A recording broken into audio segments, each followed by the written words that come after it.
This is the Sea Salt Switches by Homo Create and distributed by Keybox. This is a linear switch from a fairly unknown manufacturer, so how do they sound and feel? Let's find out. What's going on, guys? Ox here and welcome back to my channel. We are back with yet another Switch review that probably no one asked for, and this is the Homo Create Sea Salt Switches, and this is sold by Keybox. This is a box type linear switch that has a typical material housing, a polycarbonate top, nylon, and bottom housing. But this has a long pole-ish palm stem and has a 2-stage spring. This also came in pre-factory lubed. Also, this has kinda like the same name as the KTT sea salts. The manufacturer of these are pretty unknown to me, like legit, this is the first time hearing about them. And speaking of factory lube, let me show you the reason why I don't always like pre-factory lubes. As you can see, it is really inconsistent in terms of the application. Also, please do excuse my voice, I'm still recovering, and by the way, the switches were sent by Keybox for a review, but I wasn't paid to make this video. So of course, I'll give you guys my honest and unbiased opinion about the switches. And if you guys don't know, Keybox is a well-known local vendor here in the Philippines, and everything you want from Taobao, he can actually get it for you. I'll put all of these links in the description down below. I highly suggest to join his Discord server, as a lot of people there are very helpful, and he usually holds some group buys from Taobao.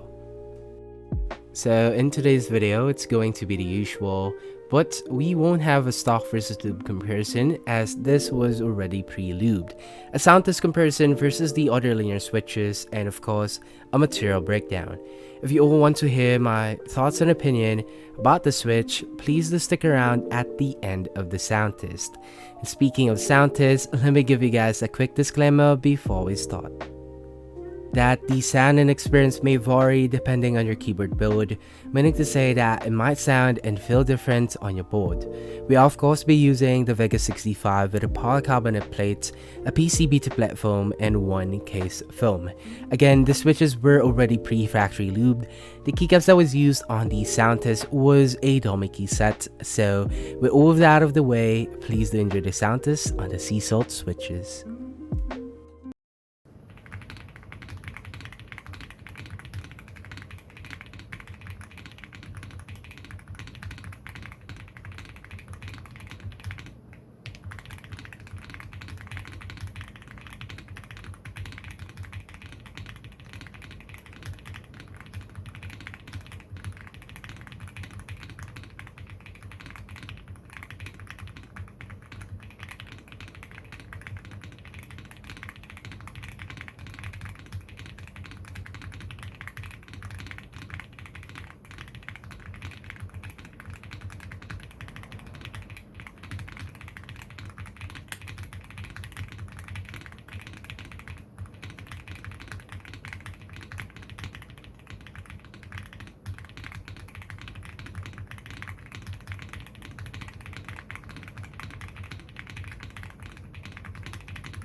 And that was the Soundtest for the sea salt switches. Please let me know what you think about them on the comment section down below, and let's have some discussion. Before we talk about my own thoughts and opinion, you already know what's next. Let's break down the materials that was used on the switch. As you can see, this is a 3-pin switch and is using a Kale style housing. So we have polycarbonate for the top housing, polycarbonate again for the bottom housing,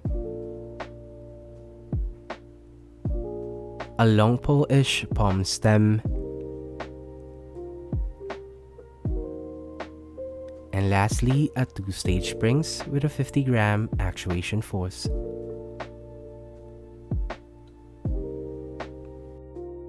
So that was a material breakdown for the sea salt switches, and if you made it up to this point, I'd like to say thank you for staying, and again reminding you that the sound and experience may vary depending on your keyboard build, meaning to say that it might sound and feel different on your board. Finally, let's now talk about my thoughts on the feel. Well, it felt like those typical budget box type switches, and it is smooth out of the box. I barely felt any scratches, and I didn't feel that mushy, raw feeling when typing. I can say that they feel close to those jelly switches of Akko, but I wouldn't say it's better than Akko. It's like, yeah, it's a nice smooth linear switch, but it's nothing too special to note about. So with the 2-stage springs, the upstrokes are nice and it has a consistent weight across the bottom out force. But I would say that this doesn't make the switches special. Honestly, this just feels your typical box type linear as mentioned, but I gotta say it's actually smooth out of the box, even though I'm not really a fan of the pre-factory loop switches. Now moving on to my thoughts on the sound. It has a clack and pop to it while not being so high pitched. There was some spring pings as mentioned. The pre-factory loop on my batch was inconsistent, so if you have time, I do suggest to bag loop the springs and it should be good. Same as the feel, I think they sound a bit close to the Akko jelly switches, especially on the upstroke. I think this is because it uses the 2-stage pings, but yeah, they sound pretty decent for a manufacturer that I've never heard of. Overall, they feel and sound pretty decent. I really like the upstroke, but that's it. It's not something that I would really recommend getting right away. But if you are looking for something that's kinda good out of the box, you may want to check them out. Again, I'll be putting Keybox Discord server on my description in case you want to try these out. But in terms of the budget box type switches, the Akko is still the best choice. Again, this is based on my preference. And that is it for the video, guys. I hope you all enjoyed my review on these switches, and if you do find this helpful, please don't forget to hit the like button, and let's aim for the usual, the 50 likes. I know we can hit it. So again, thank you Keybox for sending them over. I'll put all of their links on the description down below. What's next? Well, we do have another tactile switches coming up and another linear switch from a new manufacturer, so please watch out for that. Again, don't forget to hit the like button, share if you want, and of course, subscribe for more. And I'll see you guys on the next sound test. Peace.